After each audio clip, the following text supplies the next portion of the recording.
नाचतानी सरे आम लेला कैसे बा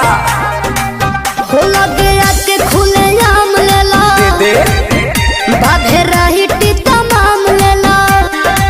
न टाइम वेस्ट करो टेस्ट अभी टटके है गा अरे टटके है गा तनी देखी जरा आवा तोरा आम के सवाद गोरी खट के बाकी होट के तोहरा आम के सवाद बड़ी खट के बाकी हट के तनी चिखा ना दो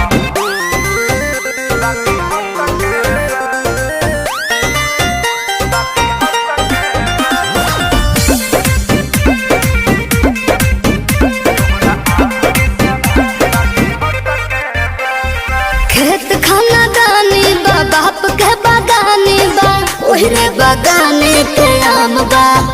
ले लो भर झोरा सस्ते ही दाम बा बात राइट बा एक बाइट में लोग के पता तो चलिए जाए तोहरा चीज के न कवनो जवाब बाटे जवाब बाटे हिसाब बाटे चलो तारा खाती दू चार पैसा घट के बा अरे घट के बा हाँ तो दे दो चलो छोड़ दी छट के छट के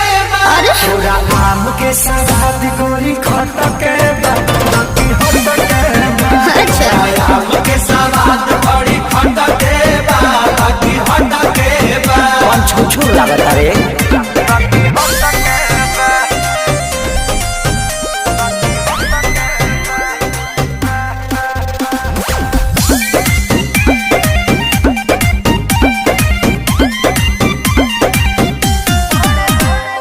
बड़े बड़े साइज बा भावना न जायज बा सौदा बापा करना कांच बा अच्छा। बात कहता ने अभिनव सच बा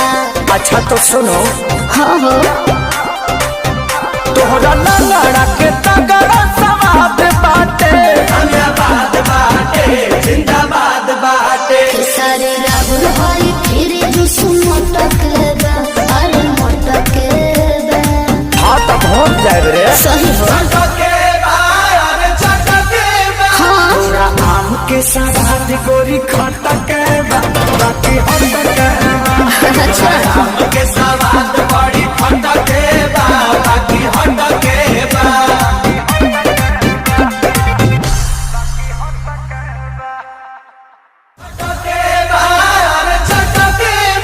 तोरा आम के सवाद गोरी खट के बाकी